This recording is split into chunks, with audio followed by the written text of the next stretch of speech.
Purple Rain podcast. You know, somebody who's actually on this show. So it means a little bit more. But you know where to follow us here on Instagram at the Purple Rain podcast.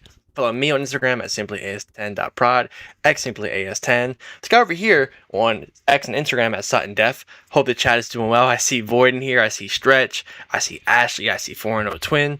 Hope everybody's having a great night. Missing from frame. Oh, where's Sutton at? He was here before the show. Where'd he go? Hey, Alex. Yeah, Sutton. Uh-oh. I don't know if you can hear me. Uh-oh. I need to know one thing from the chat. Uh-oh. Point them out. Where my bait haters at? Uh-oh. Where my bait haters at? I need to know. Come on. Uh-oh. Come on. All summer. All last season. Y'all said he sucks. He can't play. Ain't that what y'all said? Now look what's going on. You feel me? Y'all don't even deserve my presence right now. It's crazy, Alex. Listen. Who want to go in the book? Who want to go in the book? Because look, at this point, you're getting written down as Sharpie. Sharpie now. Permanent. That's where I'm at. Permanent. It's Sharpie. Permanent. It's permanent. Bleed to the paper. Alex, Wow. they've been Sutton. pissing me off for a long time. Let me get in the frame. I can tell. Let me get in the frame. I can tell.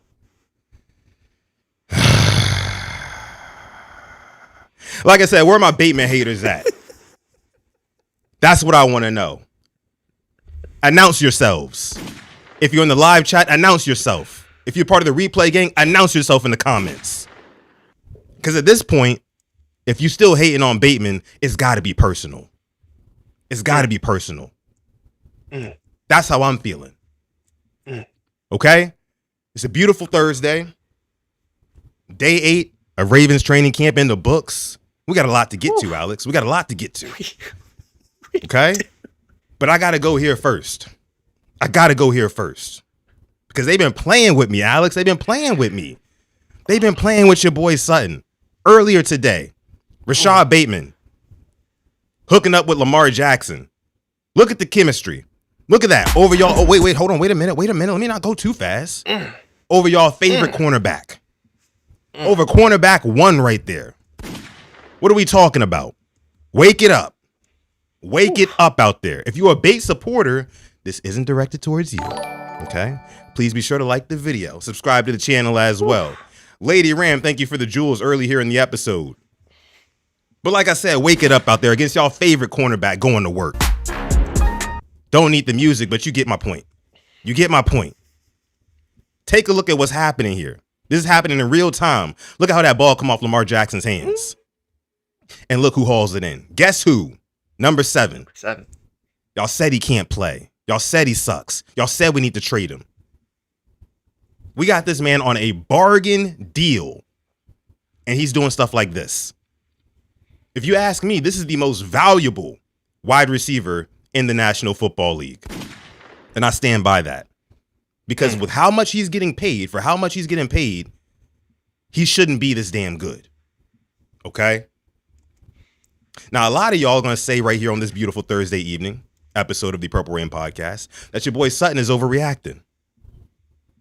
A lot of y'all would say your boy Sutton is overreacting. But I know I'm not, for a couple reasons that actually Rashod Bateman himself talked about today. Okay? Alex, I want to bring this up on screen. Before we do that, got a super chat donation. You know, I got to bring that up on screen. 3-piece Viz dropping the 5-piece in the chat says Bate had 2 catches and started limping. Now Sutton hype. All right, don't worry about it. Look, I done threw my book somewhere, Alex. I don't even know where it's at. It's in the corner of the room. Let me go get it real quick. Go ahead. Oh my God, I don't know what just happened here. This has been some start to the show. See, episode 430. Mark it down.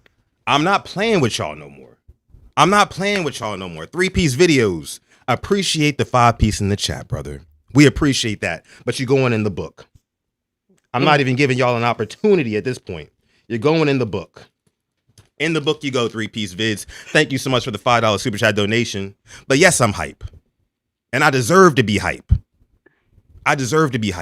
Because look at Rashod Bateman. Look at what Rashod Bateman is doing. But y'all told me he can't play. Y'all told me he cannot make contested catches like that. That's what y'all told me. And I'm here to tell you that you were wrong. So if you know that you're in the book already, look, I'm giving you one last chance. And I've been giving you one last chances for the past 3 weeks now. If you now see the vision, let me know. If you see the vision when it comes to Rashod Bateman, let me know in the chat. Speak now or forever hold your peace. Or forever hold your peace. Shout out to everybody watching live right now. If you're a Bateman supporter, like the video. If you're a Bateman hater, still like the video. Okay? At the end of the day, we're all Ravens fans. But I'm here to wake it up on y'all out there, bro. Rashod Bateman is back.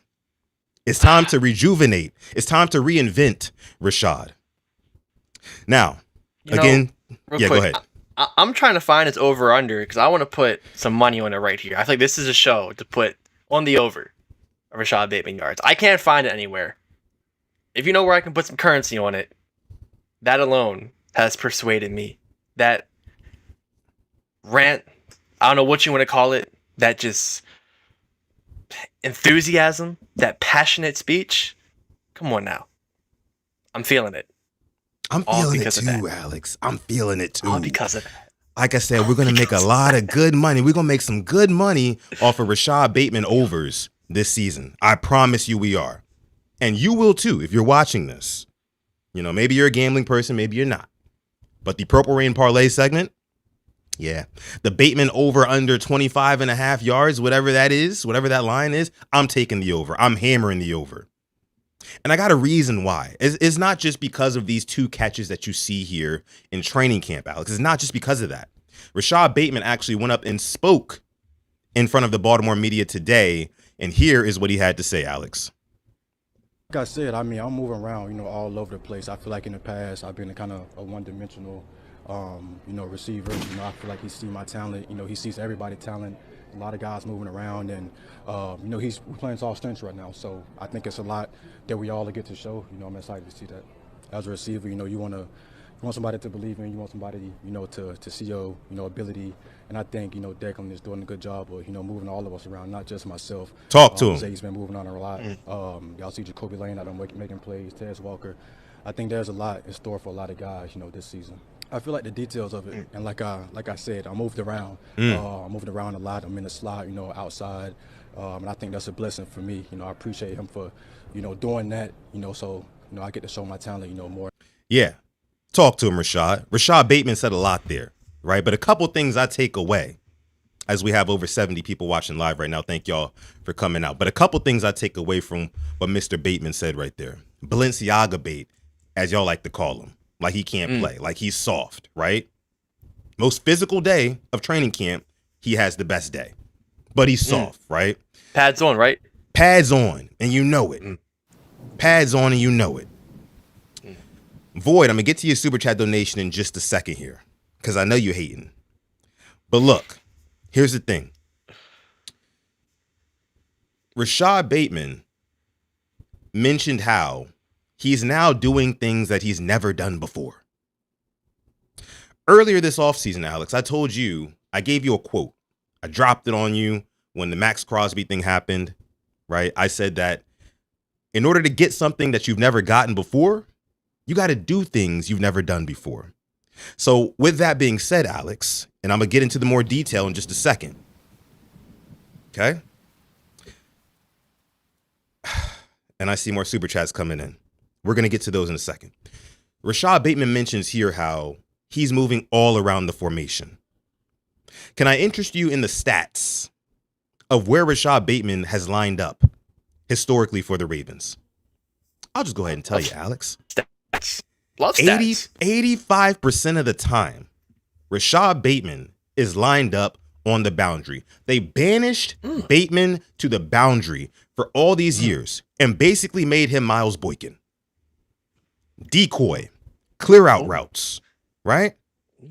But now he's moving all around. He's playing on the X. He's playing as the Z. He's in the slot, right? He's moving everywhere. The problem was, it was never Rashod Bateman.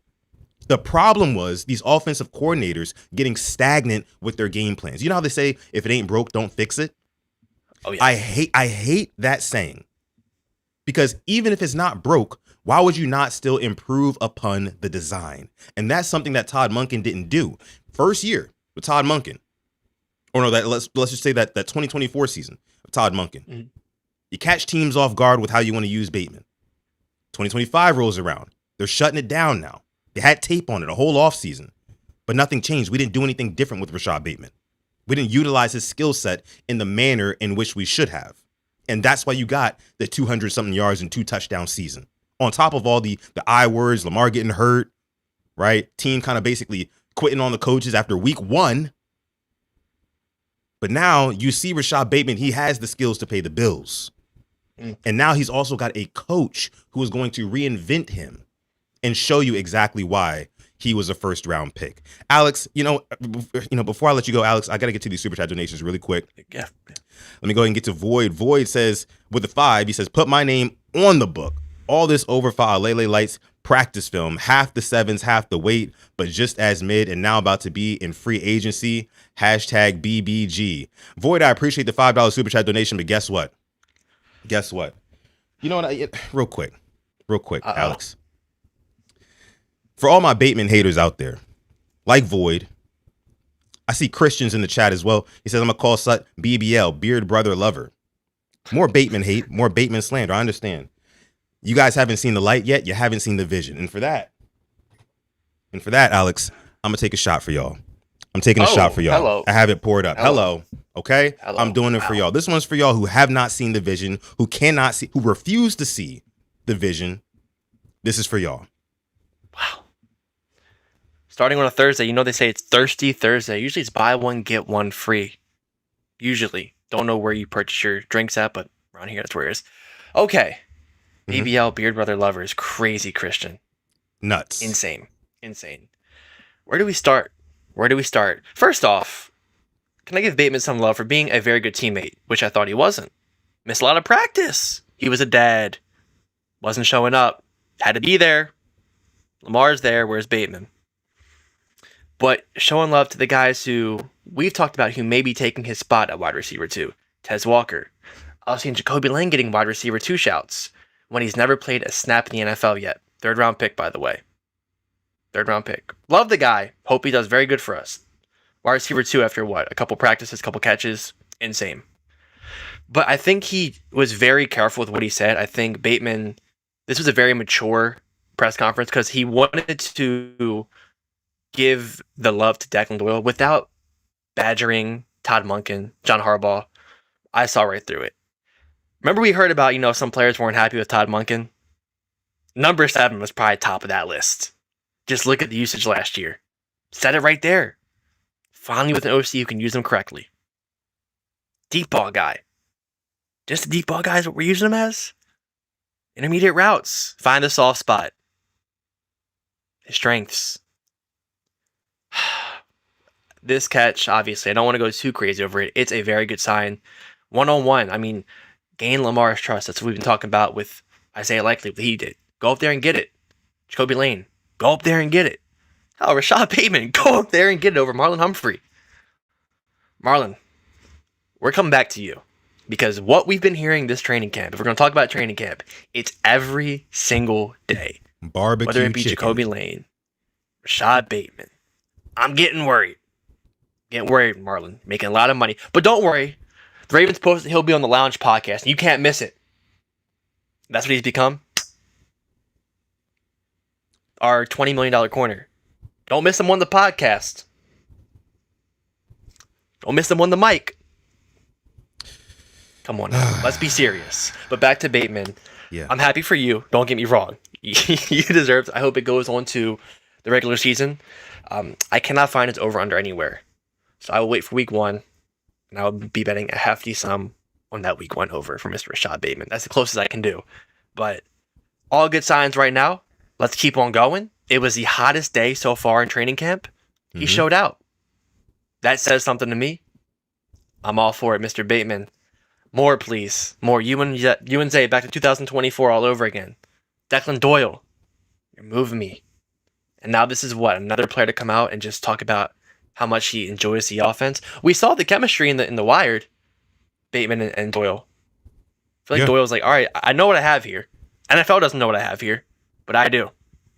What can I do with him? Kind of like, not his project, but kind of like, the guy takes him under the wing. I'm going to make you something. Rashod Bateman, keep it coming. Keep it coming, Rashod. Keep it coming. Keep proving these mofos wrong. Keep proving them wrong. Because as long as you keep proving them wrong, the further I'm going to be able to push along this Bateman agenda. And I can't wait to do so all season long. When Rashod Bateman is lining up in the slot, going over the middle, scoring touchdowns, I mean, I don't want to hear it from none of y'all that are in this book. And you know who you are. You know who you are. I think I saw the man in the chat. The man in the chat says he wants to be scratched from the book. You know what? I'll afford you that. Because like I said, I'm giving y'all one last chance. If you don't want to be in the book, and I see your name right here, the man 0101 is somewhere in there. I'm going to scratch it off for you. Wow. I'm going to scratch it off for you. You're no longer in the book, the man. No longer in the book. But if you ask me, I think Rashod Bateman has firmly planted himself as wide receiver 2 on this team. And this is actually a day removed from rumors coming out that he might be a little bit banged up. Oh, he's limping around camp and stuff like that. And then he comes out today and he's mossing the top 2 receivers in the game. I mean, on the team, Nate Wiggins and Marlon Humphrey. Wow. What can't this guy do? Somebody tell me, because y'all told me he can't make contested catches. Y'all told me he didn't have any hands. Y'all love to say, oh, he gives up on routes. Okay, if you're getting 2 targets per game and you make 1 mistake per game, you know how bad that's going to look on you? Mm-hmm. Like, if you're not getting the volume, if you're not getting the opportunities, then I can't fault you for that. And Todd Monken's offense was stagnant. It was great at first, but it got stagnant. It wasn't as flexible, nearly as flexible as what Declan Doyle is bringing here. I want to see Rashod Bateman motioning around. I want to see him in different spots. See, here's the thing. Defenses could easily plan for Bateman. Oh, Bateman's lined up in the X. Oh, we know his entire route tree lining up at the X. The corners probably knew exactly where he was going on the field every single time. Right? But when you're more multiple and you're lining him up in different places, you can't predict what he's going to do. That's my thing. Defenses should not know. Hell, I should not know as a fan. Watching at home, drinking a beer on Sunday at 1 p.m., watching on CBS. I should not know what the Ravens are going to call on 3rd and 4, 3rd and 5. I shouldn't know.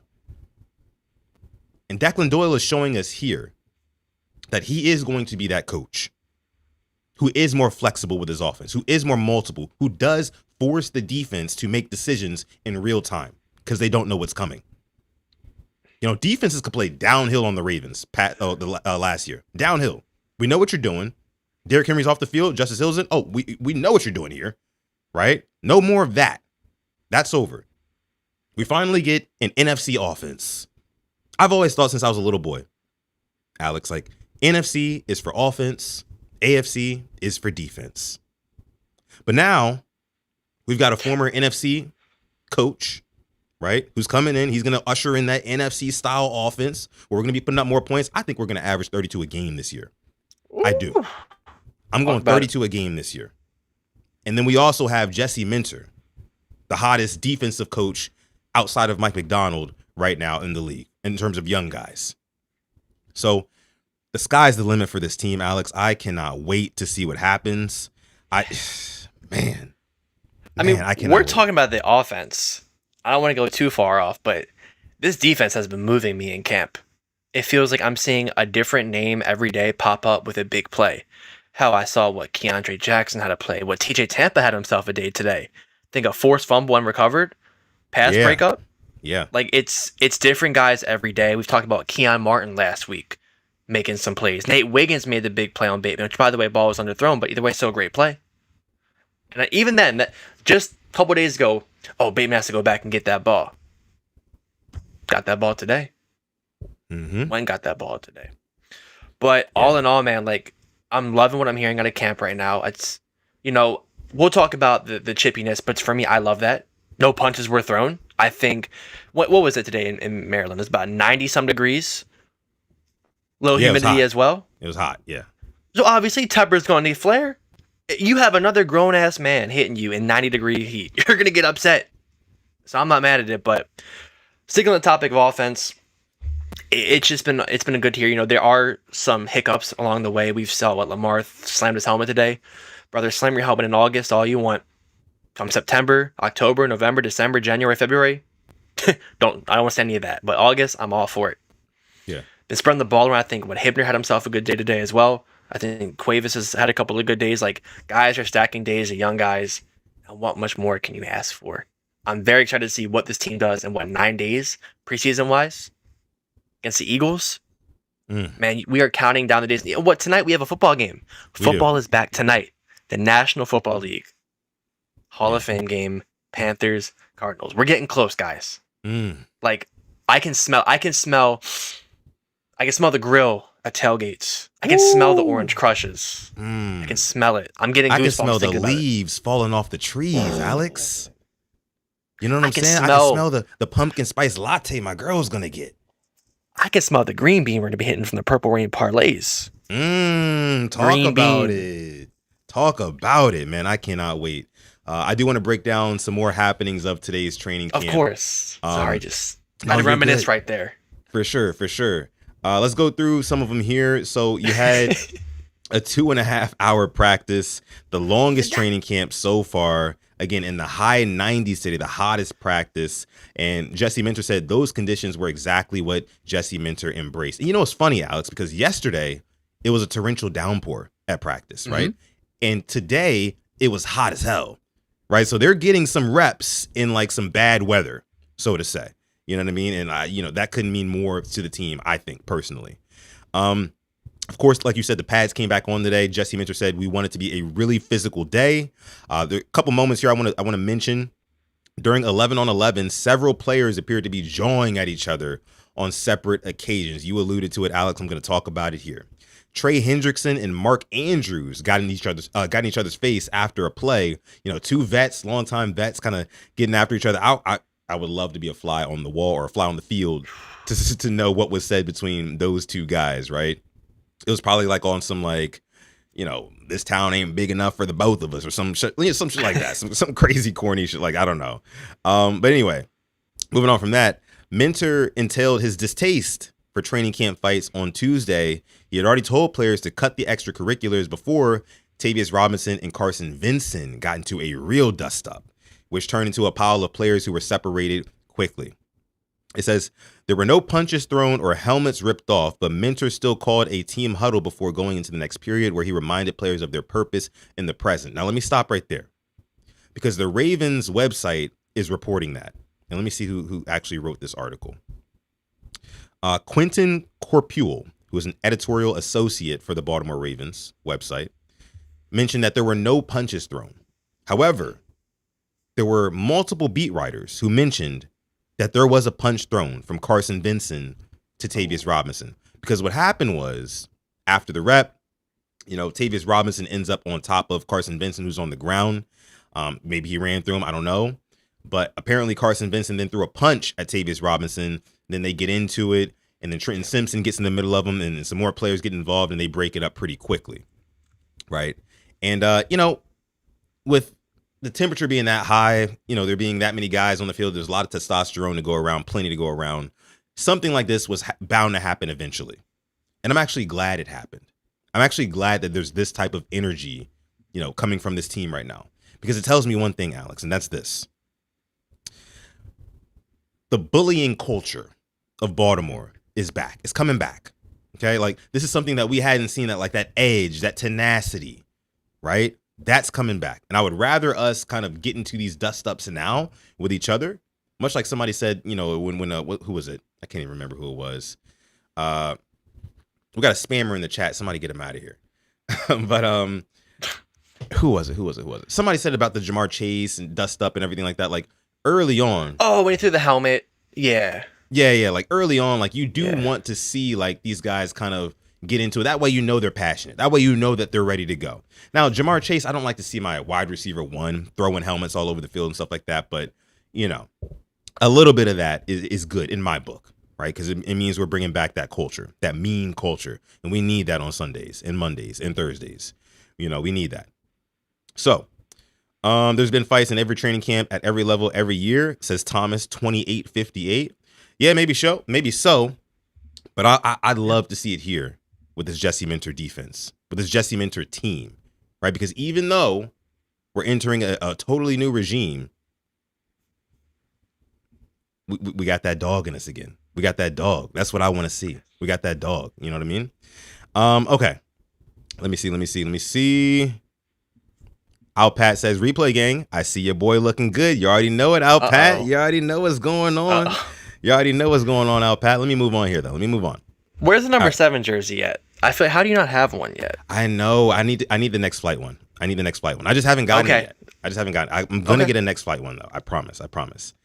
Let me see. Minter said, I know that in the game, people do things. People tug on your jersey after the play to try to get you to respond, or chirp in your ear to try to get you to respond. We just have to be so dialed in on why we are out here, making each other better. Again, I love the competitive spirit, says Jesse Minter, and the physicality, but let's just keep it about football, right? The Ravens did just that for the rest of practice, and by its end, all 3 phases of the game had highlights. Here's some other notes from Thursday's practice. Can I jump in real quick about real quick? Yeah, for sure. You bring up, like Jesse brings up during the game, the chirping, the tugging. 2023 AFC Championship game. Travis Kelce was rage baiting us the whole game. Yeah. Got Kyle Van Noy a free 15 yards. Those are the fine margins between winning your conference and losing the AFC Championship. So I love this from Jesse Minter. Just no nonsense. And it starts here in August. We've been talking about that for years. Like, what you do throughout the season starts right now. And I'm glad we're getting out the way and being our best. On to the next. Sorry about that. No, you're good. I mean, you're absolutely right about that. Other notes from Thursday's practice, the defense had another big day. Their best sequence coming in the moments leading up to the scuffle. Trey Hendrickson, that is, zipped into the backfield and picked up an easy tackle for loss, which was followed by Keandre Jackson swatting away an out route to Matt Hibner on the right sideline. That was the most electric play of practice until moments later, after, like you mentioned before, Rasheen Ali caught a screen pass. He ran up the right sideline and gained a good chunk of yardage, but TJ Tampa ripped the ball out of his hands. Dominic DeLuca recovered the loose pigskin, sending the defense into a frenzy. Even the coaches on the sideline, safeties coach PJ Volker, most notably going up in celebration over TJ Tampa making that play. Love to hear that from TJ Tampa. Love to hear the things from Keandre Jackson. It really feels like, Alex, this DB room has some depth to it, right? I know we're all worried about Marlowe and if he's still got some juice left in the tank, but behind him, there's some guys who I would not mind seeing on Sundays. Or at least I think they've earned it, right? I think they've earned the chance, and in preseason, we'll see if they can kind of put it all together. But man, I'm feeling good about this DB room so far. Yeah, it's gonna be a fight to for the secondary room. Obviously, we know our top 3, but DJ Tampa to me is like securing that 4th cornerback role. After that, it's who do you have? I mean, Chandler Rivers has put together some really good days. Keon Martin, we've heard, put together good weeks. And you have Longer Beam and Kone, who, they've shown up as well. It's going to be a tough time for EDC and these coaches to make those cuts come, 3.5 weeks, 4 weeks? Yeah. Making it hard on them. Yeah, it is. Later in practice, Nate Wiggins had arguably the best pass breakup of the day. He was guarding Jacoby Lane one-on-one. Wiggins stuck with him on a vertical route down the right sideline. The throw from Lamar Jackson was right at Lane's apex, but Wiggins timed his jump perfectly and knocked the pass away. So, Alex, we got to react to this because your boy Jack was going off. He was going off all week. It was just highlight after highlight. But today, Nate Wiggins said, "You know what, young man? No more. Okay, I got to show you why I was a former 1st-round pick." Okay, and he went up and he had a beautiful, according to what I just read right here, a beautiful pass breakup on Jacoby Lane, who's got him in height by a couple inches, right? So what do you think about Nate Wiggins making this play? And then also just kind of speak to Jacoby Lane and what you've seen from him this week too. First off, for Nate Wiggins, it shows me no matter the build of receiver you put against him, he can hold him. we've seen him against guys like Rome Odunze. He went, one-on-one jumped a route, intercepted. Seen him against Jamar Chase's rookie year. Now a guy like Jacoby Lane. Like, if he is going to be the one, they're not all ones are built the same. Look no further than the Ravens. We talk about R1 and Zay Flowers. He's not this, stereotypical number one you want to have like a Jamar Chase or Jettas, but he's R1. So we come against a team with a guy that's fast. Nate Wickens can match up with him. Big guy, Jacoby Lane. Let me see what you got, Nate. Held up to the task. As for Jacoby Lane, though, it's like every day it feels like it's a highlight play. I don't know if he had any today. I haven't read through the notes yet, but it's good building up stock, but I have to pump the brakes just because I have been done by guys in training camp before. I've been fooled by them. I've been tricked. I've been hoodwinked. I've been bamboozled. I've been led astray. I've been run amok and flat out deceived. Yeah. By wide receivers that play for the Ravens in training camp. Notably, definitely James Prochet. Like, he was making all the plays out of college. He made every catch possible and then just didn't, work out with us. But as for Jacoby Lane, it feels different. It just feels like the catches, it's the way Steve Smith, talked about him. I tweeted about it. You have Chad Ochocinco, you have Des Bryant, you have Michael Thomas, can't guard Mike. Yeah. Talking about can't guard Jack. Yeah. And that to me is not something we've had with the Ravens prospect that's been a non-day one guy. And that's where it feels different to me. You can't tell me those guys don't know ball either. Can't tell me. Michael Thomas, offensive player of the year. You can call him a slant boy, but that dog. I don't care what anybody says. Yes. Yeah. Mm-hmm. And the fact Declan Doyle compared the two, it got my ears perking. I'm like, oh, hold on a second. Declan, do not introduce me to a vibe you cannot maintain, because that right there is definitely interesting. And if he can use him that way, we could have a homegrown wide receiving core right there. Yeah. Zay, Bate, Tez, Jacoby, maybe Surratt. He had a big play today too, Surratt. I know we'll get into that, but yeah, all good things right now. It's like one side isn't dominating, they're going back and forth, and that's what you want to hear. And that is probably my biggest take. It's back and forth. You throw a punch, I throw a punch. Punch, counter punch. Yeah, for sure. Shout out to my guy Sip 2 Tally Films, aka Coach, is in the building. What's going on, brother? Salute to you. We got to talk about this happy hour stream tomorrow. I don't know if we're doing it. I mean, I know I'm definitely doing it, but I got to see if my guy Coach is joining me. We haven't talked about it yet. Sometimes Coach be busy. You're starting early today. You're starting the happy hour early. Well, I just had to do it. I just had to do it for the bait haters out there. I had to take a shot from all my bait haters out there. The man, appreciate the 2 jewels. But yeah, let's go ahead and move along here through some more training camp notes. Let me see. Both the first and second team offenses. You know what? Real quick, Alex, because there's one thing I wanted to bring up about Jacoby Lane before we move on. Yesterday, Jacoby Lane was using and abusing Marlon Humphrey. And by the way, yesterday was Jack's birthday too. So shout out to Jacoby Lane. Happy belated birthday to him. What does he turn, like 21, 22, something like that? Young man. Probably have a drink finally. Yeah. Exactly. But there was the touchdown that he had. I don't know if you read the report. It was in the back of the end zone. Went up, mossed him, right? High points the ball. And then he gets up and he gets in Marlon Humphrey's face and lets him know about it. You let him know about it too. And that level of confidence from a rookie wide receiver to make a play like that on a 10-year veteran, former All-Pro, multiple time Pro Bowler, to get up and let him know about it. Like, hey, this is my field. Like, this is my shit. That's big. That's big for me. You know what I'm saying? Like, that type of confidence. I mean, like you mentioned before, you alluded to it with Michael Thomas. He said, hey, look, when a guy has that level of confidence and he said, like, you can't guard him, you're not going to guard him, right? There's nothing you can do. In Jacoby Lane, he has the frame, he has the size in order to make some of these catches over the top of guys. Like, he can beat you above the rim. That's what I love about Jacoby Lane the most. That is the type of wide receiver that we've been missing, that I've been telling you, Alex, for so many years that we need,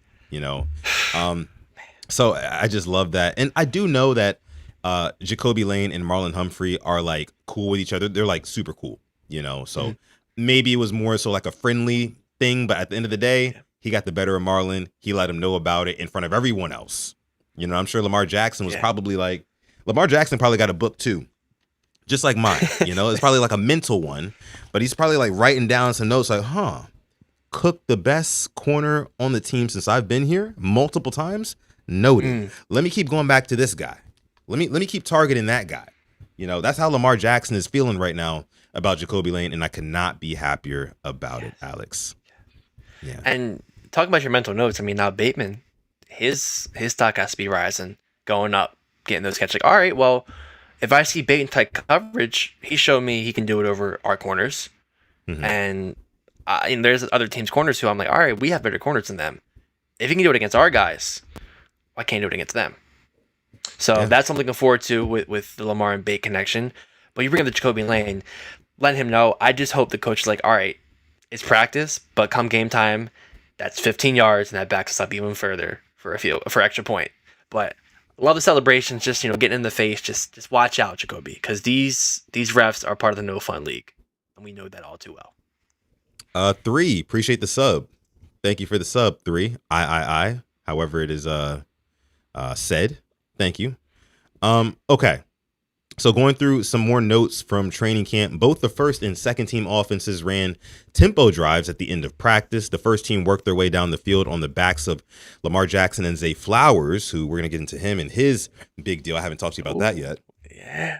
As the two connected for a few chunk plays. While Lamar did not test the deep part of the field much, Lamar continued to look comfortable operating from under center, which is a big kind of like story around Ravens training camp. Oh, Lamar Jackson's playing more under center. Like, what's going to happen with that, right? Crystal, appreciate the sub.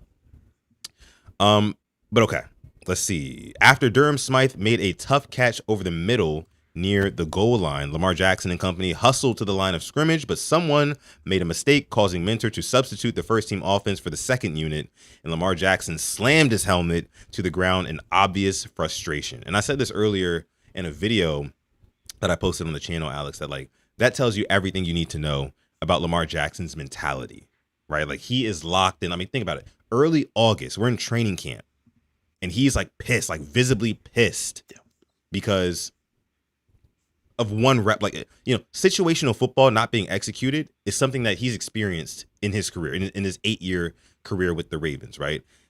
I think mainly in the Greg Roman era, we kind of had some of those woes. But the fact that he's kind of like taking that veteran stand and saying like, hey, look, this is not okay. This shit is not okay. Well, we need to get this cleaned up before even the first game of preseason. Because I'll be damned if I go into year 9 and y'all are dragging y'all feet. I love that type of leadership from Lamar Jackson. Let everybody know you're pissed off, right? Let everyone know you're pissed off. Let everyone know that you don't like that shit. I love that. I love that from Lamar. It sets the tone and lets them know, like, we talk about the leader, that right there to me is a leader. It's showing the standards we're playing at, not good enough. We've got to raise them. And him, slamming the helmet, even a tempo drill, that's all I need to see. I know he's serious. Now, all 52 other guys make the roster. Are you guys serious? I love it. I love it too. The second team took over the spot of Smythe's catch, and Tyler Huntley immediately connected with Josh Cuevas in the end zone on a pretty lob pass. The second team went back to the same spot to run another play, and someone was called for a false start, causing Tyler Huntley to angrily spike the ball into the grass. So, okay, QB2 showing a little bit of frustration there too. I mean, leadership is leadership. I mean, I love it from QB1, QB2. Hell, if Skylar Thompson wants to get involved, I'm cool with that too, right? On the next play, Tyler Huntley found Cuevas for an easy touchdown on a play-action rollout to the right. Cuevas now has 5 touchdowns over the past 2 practices, Alex. Talk about that. Wow. I guess we can talk about how many quarters is he going to play in the preseason if he keeps on doing this. Yeah. If he keeps on stacking practices, how many plays from him do you have to see? If you know what, stash him, street clothes, we're good. That's what I'm, like guys like him are what I'm kind of looking forward to the preseason first game. Jacoby Lane, I think, is going to be a couple of drives. He'll make a couple of catches. Cool. Stash, he's good. Cuevas, give me a touchdown and 2-3 more catches. Brother, those next 2 games, we've seen enough. 5 touchdowns in 2 days. Yeah. Against this defense that we've seen that's been giving Lamar interception in the last couple of practices? Last 5 practices? Tanja here. Finally, a tight end showed up. Hell yeah. It can't just be Mark Andrews. Jose Cuervo. Is that the new name for Josh Cuevas? That's the name. That's the nickname for Josh Cuevas. Jose Cuervo. I love it. That's what we're going with. this season. I love it too. I love it too. Because at the end of the day, listen, somebody's got to step up in this tight end room. Mm-hmm. If Mark Andrews is going to continue to regress, which I hope that's not the case, right? One of these young guys has to step up. And I do fully believe, like, firm believer, because what was he? 6th round pick, I want to say, Cuevas was? I think 4. Because three was 5th round. 5th round. You sure? That would mean he was drafted before round. Hibner. He was taken 5th round, 173rd overall. What was Hibner taken? Was he 6th? Did I get those mixed up? I think he was 4th. I think Hibner was 4th. Hibner was 4th. Wait, what? Yep. Oh, that's right. Because we got Surratt and 133. Got you. Okay, makes sense. But yeah, with him being like you said, a 5th round pick, I do believe that he's going to get ample playing time in the preseason. I think you're going to see at least like him playing for a half, right? First 2 quarters, you're going to see Josh Cuevas out there. So we'll see what he's able to do. Alabama fans, in the forums and whatnot, they all say that the Ravens got to steal with him. So we'll see. We're going to see. Let me see. So let's move on here. At the end of practice, Adam Randall barreled through the line of scrimmage for some nice gains on the ground before catching a touchdown. His physical running style really pops with the pads on, and his experience as a former wide receiver showed up too. So they did some live tackling drills at the very end of practice today. And, apparently Adam Randall was stopped on the goal line, but it is encouraging to hear that he had a couple of good runs, and then he caught a touchdown pass to end the practice, right? So that was really cool to see. Adam Randall, of course, the selection of Steve Bisciotti in this last year's draft. I believe he was like a 6th round pick or something like that. Yeah. And I expect to see a lot of him in the preseason too. Alex, I mean, at least a half, right? Yep. There's so many guys who are going to be able to at least play 2 quarters, right? And, you're not going to see a whole lot of starters at all, but some of these younger rookies and stuff, you're definitely going to see them. Jacoby Lane, I'm thinking like maybe 2 possessions, right, for Jacoby. Exactly. Something like that. Outside of that, maybe Elijah Surratt, 2 or 3 possessions, right? But Cuevas, Hibner, Randall, I think you could see a good half of football out of them when they take on the Eagles in 9 days time from today? Yes. Maybe it's 8 days time if you're part of the replay gang watching this on Friday. But yeah, we're getting close to seeing these guys in action. I can't wait personally. Yeah, you bring those guys up. I mean, we have that game, then we have the joint practice with the Vikings. Mm-hmm. So that's, not saying that's a game, but you're going against somebody else. So I think they'll probably be sat for the Vikings game and then for the Commanders game. But if those guys show us enough, yeah, street close those guys because I want to see them ready for week 1. And you bring up Adam Randall too. It could be just one drive. Honestly, the way he looked at the open practice, you break off a couple of runs and you finish off an end zone. A drive with a touchdown, like the Keaton Mitchell drive last year against the Colts. I remember he had like a long run and then another one. It's like, all right, cool, wrap him up, we're good. That'll be Adam Randall this year. I want him to get the season healthy because he will be a difference maker in that couple of games. I'm ready for him. I agree. Alex, let's talk about special teams really quick. We haven't talked about it a lot. Let's do it. We haven't. Special teams actually showed up and showed out today. You had kicker Tyler Loop appeared to go 7 for 7 on field goal attempts today. He made 2 from at least 50 yards, including what looked like a 61-yarder. So very encouraging to hear from Tyler Loop, especially coming after that Saturday open practice at UMD, where he seemed like he might have went wide left on 2 of those kicks. He drilled one of them right up the middle. It's kind of debatable on whether or not he made or missed those first 2 kicks, but either way, like I said on Monday's episode, the point still stands. You want to see those go right through the uprights. You don't want to see them going left, far left, far right. You want some consistency going up the middle there. So I don't know if it, like when it comes to Tyler Loop, and shout out to Tyler Loop and Steve Loop, who's frequently in the chat. I don't know if it's necessarily like just like a crowd pressure thing with him, because like in practice, you just hear all day long, he's just booming these up through the uprights. Yeah. But when you see it like in real time, it's like, oh, did that go in? It's like, oh, it barely hooked in. It's like, that sort of thing. So we just got to see it when the lights are on, and we will see that when the preseason comes, because as of right now, Alex, there are no other kickers on this roster, right? So it's just Tyler Loop, so he's going to be the one taking all the kicks in the preseason. So we'll see what he does under the bright lights. What are your thoughts on Tyler Loop right now? I'm still for, I think competition would help, but that's good to hear 7 for 7. I think the preseason will be huge. I think anything over like 50, I would love for him to take. You can't replicate those game situations with a guy, guys running to take your head off. I know it's practice, but you're not supposed to, run into the kicker, but it's the NFL. They may run into if it's the opposite team. But also I'm looking forward to the kickoff. Has he gotten better? I know he got penalized a lot last year with the new kickoff rule, and that wasn't just him. I'm not singling out Tyler Loop. It was around the league as a lot of kickers, but has he improved? I'm looking forward to that. But speaking of special teams, I saw Ryan Eckley was booming a couple of punts a couple of days ago too, which is interesting to me. Like, we have a second-year kicker and now our first-year punter.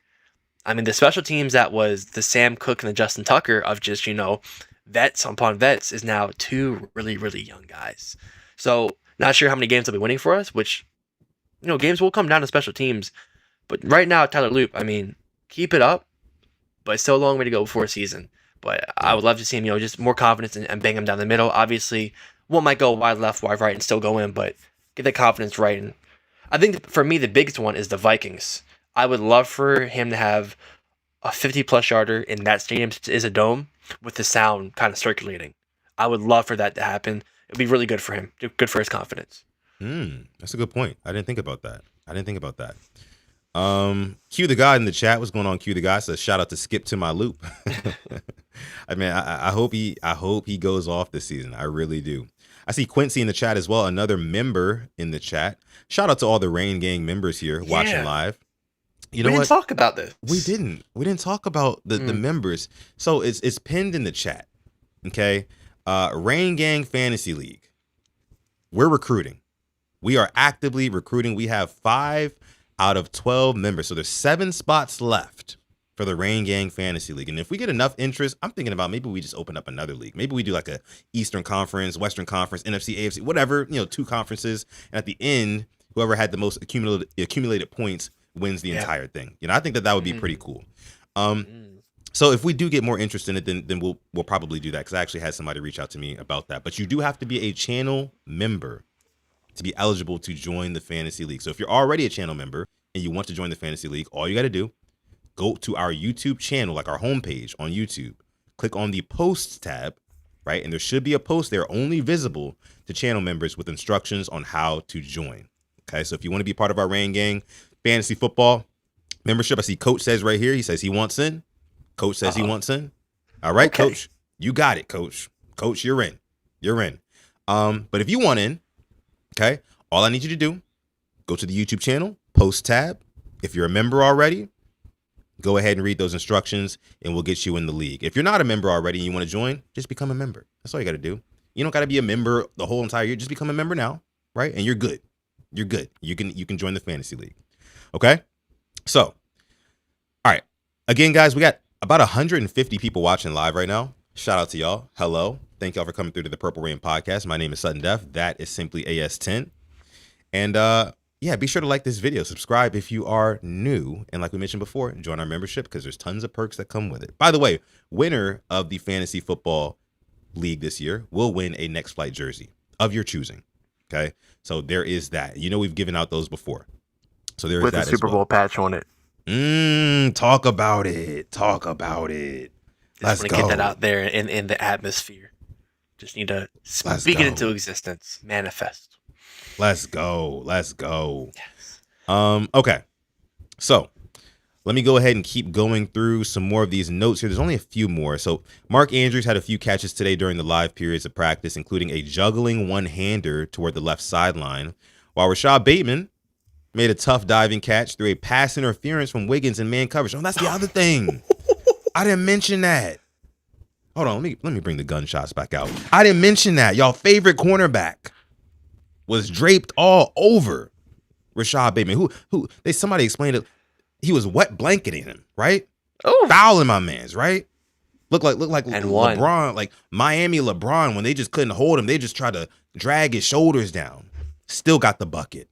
That was Rashod Bateman today. Don't mean to compare Rashod Bateman to LeBron James, but you get my point. You get my damn point, okay? But yeah, that was that. Pretty much all the notes there from training camp. Real quick, some I-word notes here. In addition to Teddy Buchanan and Travis Jones, who are both still on the physically unable to perform list, which is low-key kind of concerning to me about Travis Jones at least. Aeneas Peebles, Carl Jones Jr., and Dayton Wade also did not practice. So I'm a little concerned about Travis Jones, going into what's about to be week 3 of camp, and he still has not practiced yet. What do you think? It is. I mean, because we haven't heard a lot of news, but I'm gonna err on the side of caution. Where, you know what, maybe they're saving him for like the joint practices. You know, maybe get some drills in, maybe some working with another team. But if he's not back by, let's say, a week from today, yeah, I'm a little nervous because I don't think, me personally, I don't think Nnamdi's going to start week 1. He still hasn't gotten into the physical practice side, just doing some light work, which, you know, I'm fine with. I've said that before. I don't. I'd rather him not be healthy or not be ready for the first 4 games. Bring him in afterwards. But getting Travis Jones back would be humongous. And then I think Okoye left today too with some heat related. I mean, a big guy like him on a day like today, I get it. I cannot imagine the hell you were going through. But yeah, I would love to have Big Trav back. I know Teddy, they said he was making a remarkable recovery. I'm not sure when he'll be back either, but I'd assume probably maybe first 5 to 6 weeks, maybe he might be out. But I feel like he'll be back sooner than we think, considering what he suffered last year. I know it was good news that his recovery was gone.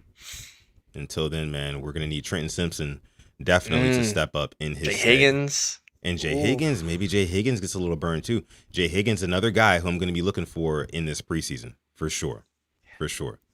Let me see here. So let's go ahead and move out of Ravens training camp for Thursday. They're actually off tomorrow on Friday, so they're going to get a little break, and then they'll come back on Saturday and practice again. But I'll Alex, be there. You'll be there. I'll be there Saturday. Was it open practice at Owings Mills? Nope. Got tickets for this one. Was able to snag a couple, so I'll be there. Wait, where's it going to be? Is that the bank? It's Owings Mills. It's Owings Mills. Oh, it's at Owings Mills. Okay. Yeah, it's ticketed. Thankfully, was able to get a couple of tickets for this one. Got you. Okay, Yeah, that's what's up. That's what's up. Can't wait. We got a scout. We got boots on the ground. If you're going out there, make sure you say what's up to Alex, man. Make sure you say what's up to Alex. Okay, moving on here. So, Alex, it's been a while since we talked, right? It's been a little minute.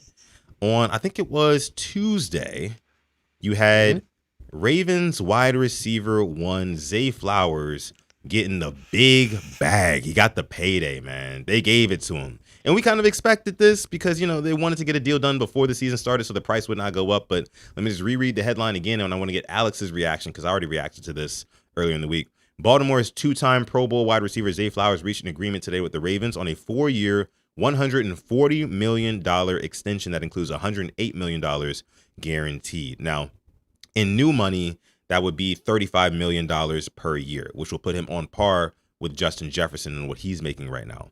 But when you factor in the years left on his contract, it's really only a $28 million per year deal, which I think honestly is perfect for Zay Flowers. But let me shut up. What do you think about Zay Flowers' extension? I loved it. I mean, we talked about that sweet spot of where he wanted to be at. So the 35 years kind of where I think me and you both agreed is a good spot to be at. I think the highest I go with 37. Wouldn't touch 40, but this is perfect for me. I'm not mad at it. What I am not mad per se, what I'm tired about is the sheer disrespect I'm seeing from every other fan base in the league. Saying that I saw somebody say this is the worst wide receiver contract ever given. I'm seeing guys kind of just discredit Zay Flowers. I don't know why. I guess because of his height. Even though he put up statistically, obviously not touchdown wise, but yard and reception wise, better yards and better catches than Drake London last year, who everybody loves, including myself. I don't hear about Drake London's contract. I don't hear about Chris Olave's contract. No disrespect to Chris Olave. The guy has missed a lot of games. This guy hasn't. This guy's shown up for us in big games, in big moments. Last time we saw Zay Flowers on the football field, 2 touchdowns in the winner-go-home game. Yeah. Don't hear about that. So, I'm a little tired of the Zay Flowers disrespect. I'm very happy for him. I think he's been nothing but a great teammate, a great player on the field and off the field with his community work. Gives back, whether it be in Baltimore or back in Florida. Very happy for not only the player, but the man, Zay Flowers. I'm really not mad at the contract. I think I saw it, I'm like, hell yeah. And for me, I think it helps the Lamar Jackson case coming back. We just paid your guy. Your number 1 guy. Last time we had, a guy like him, we shipped off Marquise Brown because he wasn't happy. Zay Flowers is happy. When have you heard a wide receiver, Pro Bowler, happy in Baltimore? Happy. No cryptic tweets. Obviously, I do want to see more touchdowns, But for what we've gotten, I'm very happy with this. Zay Flowers. Let's get more yards next year, more touchdowns.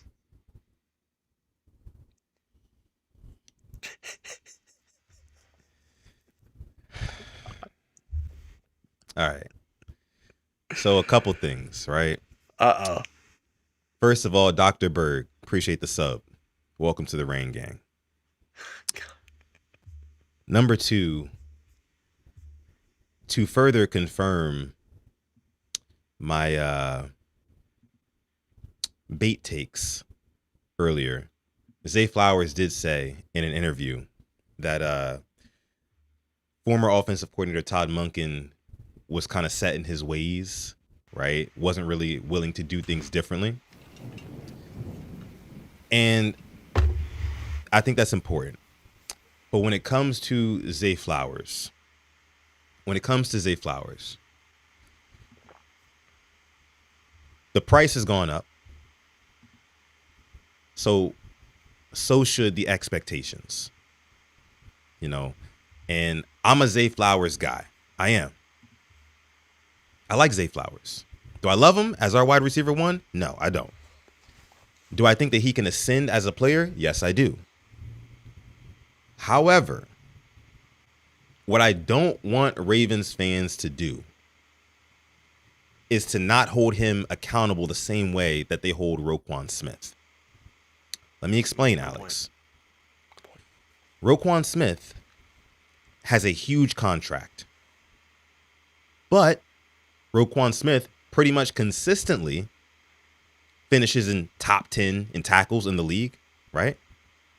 But as Ravens fans, we say that's not enough. That's not enough, Roquan. You're making what, 30 plus mil? That's not enough for you to finish top 10 in the league in tackles. Ravens fans don't want to applaud a fish for swimming, right? So now I think it's no longer enough for Zay Flowers to have 1,000-yard seasons, but sub 5 touchdowns, right? The most touchdowns that he scored in a season is 5. I need to see that number, just like his salary. I need to see that go up a little bit more. And I think Zay Flowers knows that. Zay Flowers said yesterday, hey, look, I put on 8 pounds of muscle.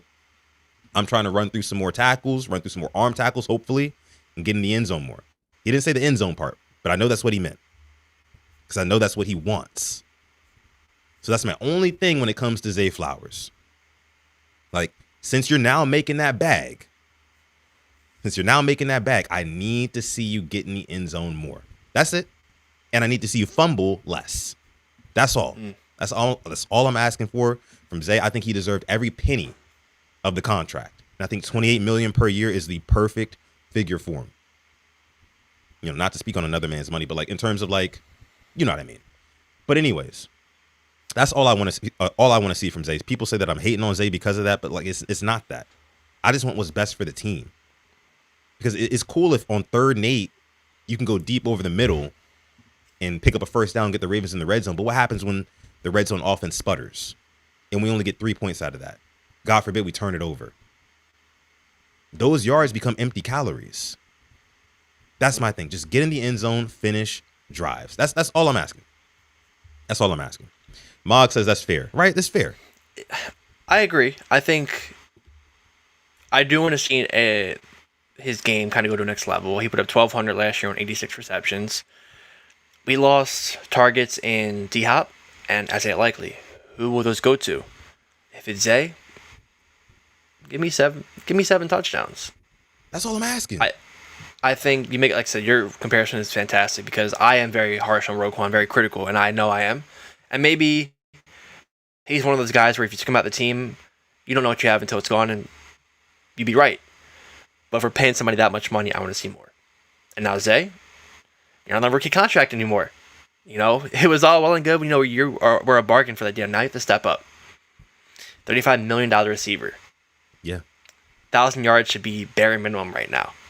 And that's just the truth if you're making that much money. The same way we talk about Lamar, like winning the division should be bare minimum. Putting up great stats, winning his game should be the bare minimum. So I'm happy for him, but you make a great point. You know, gotta hold your favorites accountable. Oh, chat's going crazy on me. They're shitting on me, Alex. It's all good though. I think they understand what I mean. I think they understand what I mean. You know, like They might not want to hear it, but I think they understand where I'm coming from. Dylan says, Mark your Andrews, receivers by have the way. donation. Real quick, why are we so hard on Mark Andrews? Making all this money. Yeah. Money that should have been, maybe went to Isaiah Likely, who showed up. Same sentiment. Like, the fumbles ain't going to be cute no more. The juking is not going to be cute no more. I'm just saying, it's not. We're not going to look at it the same way when Zay is taking up 10% of the salary cap. We're just not. Okay? Let me see. So Dylan Bauer dropping the 5 in the chat says, Alex, I'm also going to be there on Saturday. If I see you, can I get a picture with you? Hell yeah. Says also, mine and Alex's boy is better than yours, Sutton. Jacoby Lane. Wait, 6 is greater than 4. Are you talking about Jacoby Lane is greater than Zay Flowers? Or is that what we're talking about? I love all my receivers. Me too. I love Bateman. I love Zay. I love Jacoby. Zay, Kobe, I love Surratt, all of it. Yes, for sure. I will be in a Bateman shirt on Saturday. If you see me, Dylan, it will be a Bateman shirt. Probably the only one there in a Bateman shirt. Hey, look, they might not want to take a picture with you. They might not want to be seen next to number 7. I don't know. They still hating. A lot of them still hating. So I don't know. We'll see. We did have our guy Mike M Flock Gang celebrating. Was that 7 months of channel membership? Shout out to Mike. Let's go ahead and clap it up for Mike real quick. 7 for bait, right? Come on. 7 for bait. That's what I'm talking about. If they think you're insufferable, I'm gonna add on to it now. I'll be right there in arms with you. It'll be 2 instead of 1 now. Yes, sir. You know what it is here at PRP. Bateman Truther podcast over here. Mike says, celebrating 7 months of membership. Are you counting his rushing touchdowns? Are you counting how many times he got the team in the red zone by juking and getting yak and someone else got the touchdown? I don't really focus on the what ifs and stuff like that. If was a 5th, we'd all be drunk. I know you guys saw me take a shot at the beginning of the stream. That was my only shot of the day. I'm not drunk. I promise you, these are clear thoughts. Now, counting his rushing touchdowns, didn't he have, what do you have, like 1 maybe or 2 maybe? I think he had 1. I mean, you bring up a good point, because I remember one thing that stood out to me when Femi was on the show, Femi Adebayo. He's like, look at the Ravens in the red zone under Todd Monken. We get down there and it'll be, a lot of running or going to tight ends. And Zay, unfortunately, didn't have his opportunities. And maybe it's still to do with size, but we saw the Packers game, little out route, Tyler Huntley to Zay Flowers, boom, touchdown. We didn't see enough of that throughout the season. So maybe Declan Doyle sees him in that role. And maybe we could see more touchdowns, but I can agree that, the Zay getting 1,200 with that offense last year, with that offensive line, he cooked Derek Stingley, on that deep pass with Cooper Rush at quarterback. Yeah. And he had Christian Gonzalez in hell. Yep. There's no doubt about it. And he played against PS2 the year before and had, I think, 2 touchdowns that game.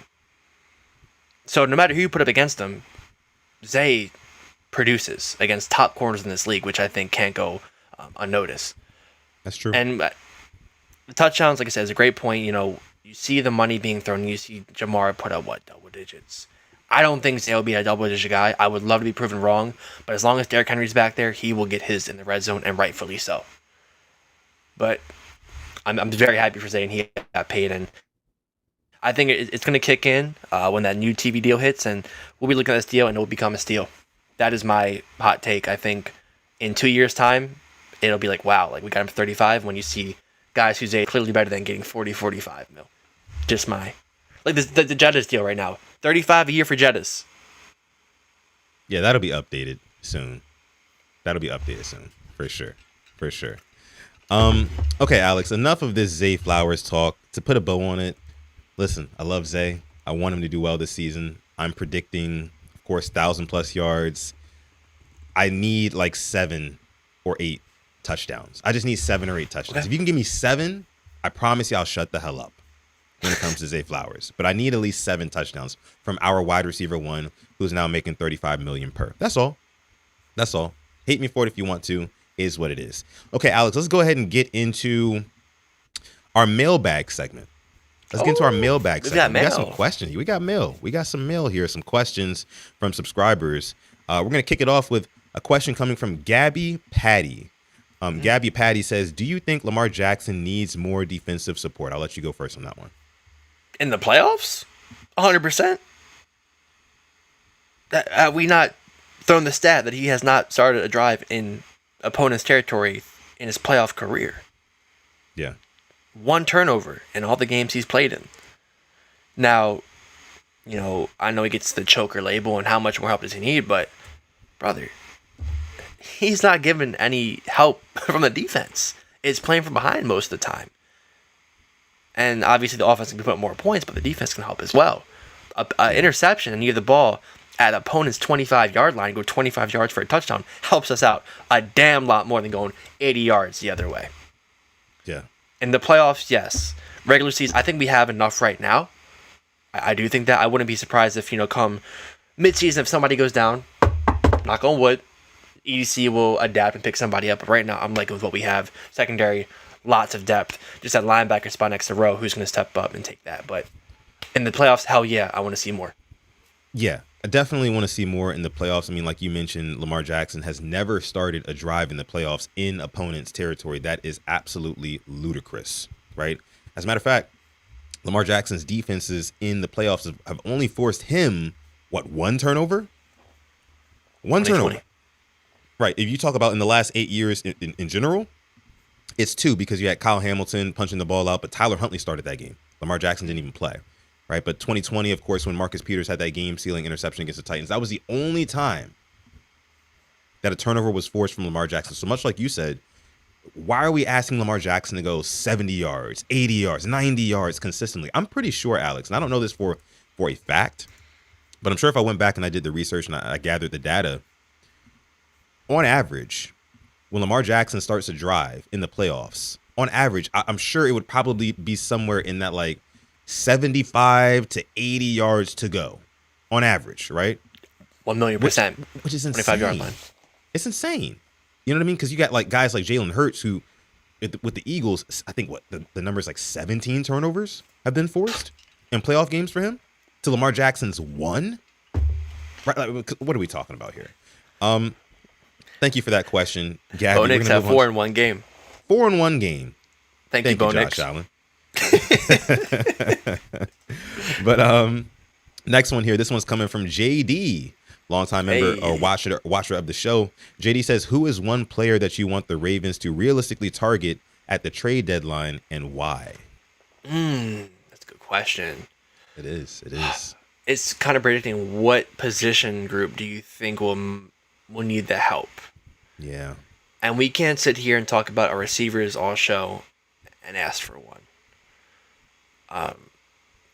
Assuming they are, doing well. I mean, Marvin Harrison Jr. is very intriguing to me. I think he has a lot of talent. I just don't think it's working in Arizona. Surely Max Crosby wouldn't come to Baltimore, right? Surely that's a thing in the past. Yeah. Surely. No, okay. He's not. Okay. Nah, definitely not. I really don't know.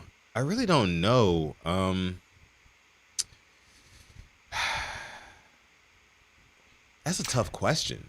I'm thinking of moves done in previous years that players, teams that went far made. I think of Rashid Shaheed to the Seahawks, but I don't think we're going to make a move like that. I think realistically, maybe like an interior D lineman. Because if you look at like where we're at right now, Nnamdi Madubuike, of course, he's still kind of like practicing separately. We don't know if Nnamdi Madubuike is going to come back at 100%, let alone finish the season. Travis Jones is still dealing with a pec I word right now. We don't know what he's going to look like in the season, if he's going to start the season, whatever. Aeneas Peebles is dealing with stuff. Calais Campbell's a million years old. Maybe that is something that we pursue before the trade deadline, especially if we're thinning out in that area. So that's what I'm going to go with. I don't know exactly who, but that's what I would say. Good point. Yeah. I look it up. Some names on here. Kayvon Thibodeau already is a possible target. Alvin Kamara, Josh Sweat, edge from the Cardinals. Interesting. Interesting stuff. Interesting indeed. But I think it's going to be somewhere across that D line. Again, don't know exactly who, but somewhere across that D line, if I had to assume. Next question. This one is coming from Lil Seddon. This is a good one, Alex. Okay. It says, will Jacoby Lane's week 1 receiving line be over or under 30 yards? Ooh, 30. I think that's high. That's super high. That's very high.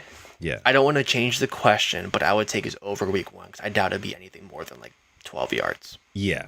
It's going to be like 12 yards, somewhere in that area. 30. Easy G says over. No You way. know what? You know what? No I'm gonna just think here. If what I've been thinking is true, Jacoby Lane gets some playtime because we'll be blowing him out. I will go the over. Yeah. I will go garbage time. Over 30. But you ladder it. You gotta ladder those. You don't put a lot of money on that. For sure. At all. I don't even think that he's gonna just get in garbage time. I think that if he continues making plays in training camp, if he makes a play or two in preseason, he's gonna be out there when the Ravens throw out 11 personnel. He's gonna be out there. It's gonna be Zay, it's gonna be Bate, and then it's gonna be Jacoby Lane. Because you have just like three different archetypes of wide receivers who Declan Doyle is apparently they're moving and shuffling all around and stuff like that. I mean, defenses are not going to know how to guard that. Okay, they're just not. So I think that I definitely think that Vegas is not going to put his receiving line at 30. No, Vegas is going to put his receiving line at like 12, maybe 15 at most. At most.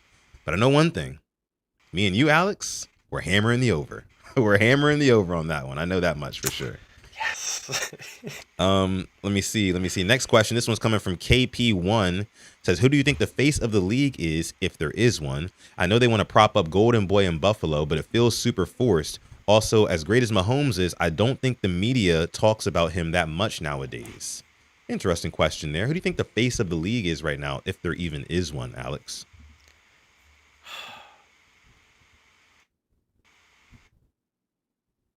Man, I don't want to say it.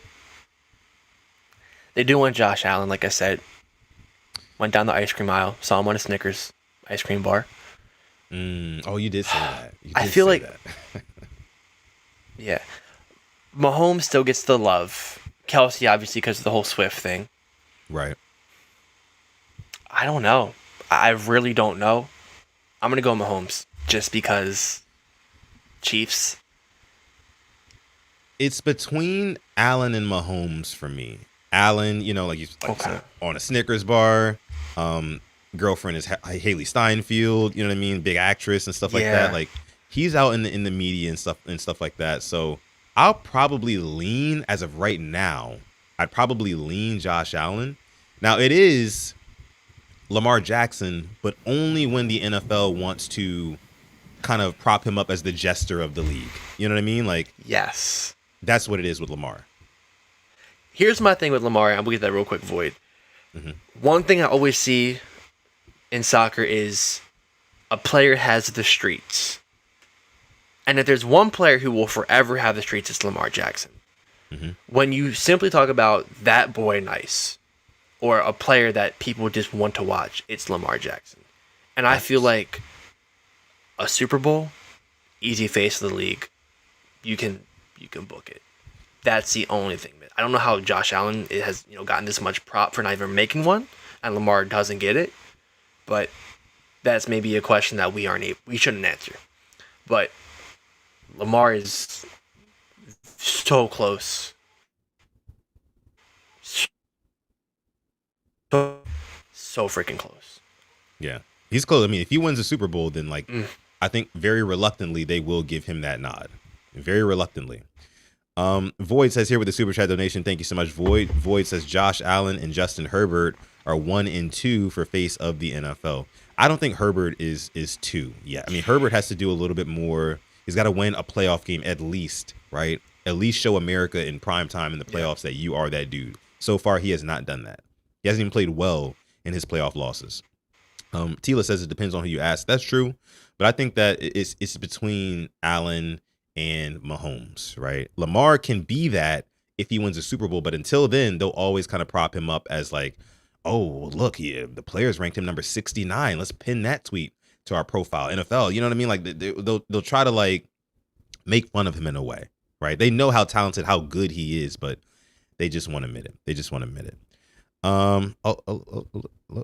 Looks like Alex got disconnected.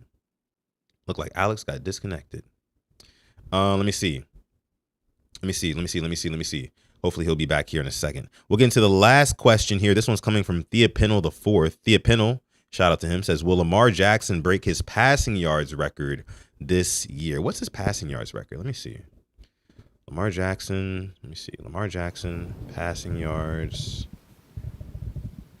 record. I thought it was like 42 maybe. First one was 41.72 in 2024. So I was close. You know, it's tough for me. Because I do feel like the Ravens are going to get back to that smash mouth, bully ball football, running downhill, leaning on teams. Lamar might not even play in some fourth quarters. So we'll just have to wait and see. But I'm going to lean towards no. I'm going to lean towards under on that. I think he gets right around 3,900, maybe 4,000 on the dot, something like that. But I'm going to lean no. I do think that Derrick Henry has another phenomenal season. 1,700 yards, something like that, somewhere in that ballpark. But Lamar for 4,100 yards, Void says in the chat, 3,800 yards, 43 touchdowns, 8 interceptions. I'm not mad at that. I think that that's a pretty accurate, prediction there. Void, I do. A couple super chat donations here. Zeke, what's good? I see you in the chat. A couple super chat donations. We have one from Void, says Justin Herbert for his PR. Allen, because he is the golden boy. Justin Herbert does have really good PR. I mean, shoot, you ask most people, they wouldn't even know that Justin Herbert hasn't won a playoff game. Alex is back. There we go. Tried to open up the game. Google Chrome crashed. I'm sorry. Tried to open up the Hall of Fame game. It'd be like that. We're almost done here. We got another super chat from 33 Lady Ramp. Thank you so much dropping the 5. Lady Ramp says Andrews will not be stealing Zay's touchdowns anymore. So remember that, Sutton. Zay only fumbled 3 times. Come on, love. So 3 times. I mean, Rams. So the 2 against the Rams. Patriots. Oh yeah. So I guess 3 total. Yeah. Okay. My only thing is though, and I know we mentioned those Steelers touchdowns. Without those 2 busted coverages from the Steelers, he would have finished the season with 3 touchdowns. That'd have been the same amount of touchdowns as fumbles. And for a large chunk of the season, he had the same amount of touchdowns as fumbles. And that's not okay with me. So I just need to see him, score more touchdowns, fumble less. I think that's fair. For a $35 million per year receiver. But thank you so much, Lady Ram, for the super chat donation. Alex, real quick before we get out of here, I do want to share this on screen. Mike Tomlin is an analyst now. Yes. It's official. Coach T. He's up there with NBC, and this looks hella weird. If you ask me, just what are you thinking about this? He should be out there giving us the craziest Tomlinisms. If you're a blinger, cut your eyelids off. The standard is the standard. This just isn't right. Yeah. This is not right, Mike Tomlin. But you know what? Good for him. Less stressful. Doesn't have to deal with the revolving door quarterbacks anymore in Pittsburgh. So good for him. Maybe he's healthier, glowing, feeling better. But this isn't right. It doesn't sit right with me. Hopefully he gets back to coaching one day. I'd love to see him get back to coaching. But okay. I think that's going to just about do it here for this episode 430 of the Purple Rain podcast. We got the Hall of Fame game coming on here in just a few minutes. So make sure you go enjoy that. If you do want to, again, join us on our fantasy football league, all you have to do is be a member here of the channel. Go over to our YouTube channel, hit the post tab. And if you are a member, there will be a post visible to you and only you, if you're a member, with instructions on how to join. Right now, we got 5. We got 5 spots left. If those fill up relatively quickly, then we'll open up another league and we'll just run 2 at the same time. But with that being said, we love y'all. We appreciate y'all. And with that being said, Alex, take us out. Thank you for coming through to episode 430 of the Purple Rain podcast. We love you. We appreciate you. And football is back now. Going to watch it. Kenny Pickett against Carson Beck. Ain't the best. It ain't much, but it's honest work. I will be there. Hopefully you are there. But have a great night. Stay positive. Test negative. Yes. And never, ever, ever forget, even on the rainiest of days, to call God. And may purple rain. See you guys in the happy hour stream tomorrow. Peace.